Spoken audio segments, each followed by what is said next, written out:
So I'd like to move now from Upper Manhattan to Lower Manhattan, where another very important thing is going on. And by that, I mean the trial of Donald J. Trump. And okay, I know the first one I'm going to say is not okay. This is just two contrasting stories, or just the statements about Joe Biden and Donald Trump. The first one is, this is a quote: Joe Biden just told the story about his uncle Bozy got shot down in a plane over New Guinea and that he was possibly eaten by cannibals. And Felix, when I read that, all I could think about was that his uncle was boozy. I think about Joe Biden's uncle is boozy badass and that he may have been eaten by cannibals in New Guinea. Suffice to say, the people of New Guinea are not happy with Joe Biden. But I just want to get to the Trump thing. This is probably my favorite piece of courtroom reporting I've ever read. This is a direct quote. What I'm hearing from credible sources is that Donald Trump is actually farting in the courtroom. I'm hearing it from actual credible people that as he's kind of falling asleep, he's actually passing gas, and that his lawyers are really struggling with the smell. Can you imagine how rank Donald Trump's farts must be? Can you imagine how bad he must smell? Just shitting his bed. And people have commented on this. Trump really looks shook by this trial.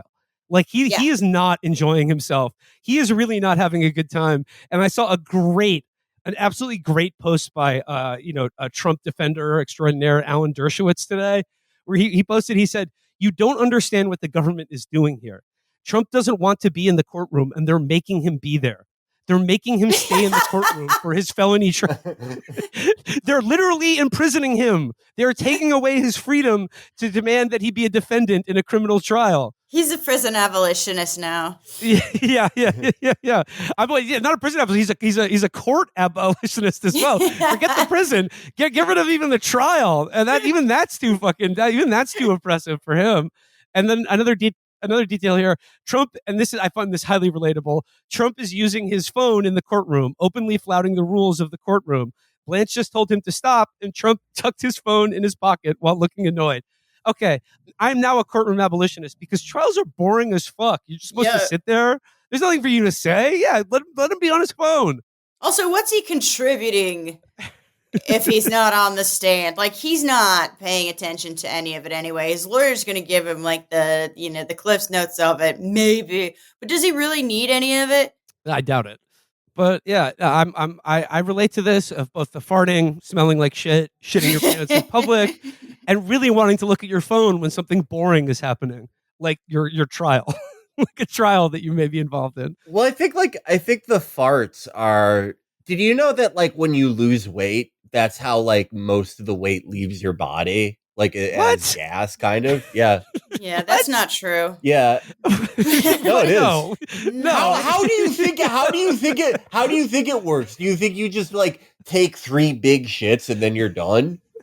It's some of it comes out of your mouth. So it turns to gas. So your fat turns to gas. It's just okay, but then what happens with the people around inhaling it? Are they getting fatter? They're getting fatter. Is that what's happening? Look at Trump's lawyers. They've plumped up a bit since the case started. They've ballooned. But so he's clearly on Ozempic, and he's the fat that he is farting out is 52 years old. Oh my God. It's been there since the Roy Cohn days. It's probably fucking asbestos. He's been working on on just a ripping one since the Carter administration, and now that he's facing a criminal trial, he's just letting it all go. It's just, I like it. It's a form of passive resistance. He's like the Chicago 7. Abby Hoffman should have shit his pants in the middle of a trial. Maybe he did, actually. I don't know. Or Larry Flint when he showed up to trial in a diaper. These are classic moments. He had to, yeah. Yeah.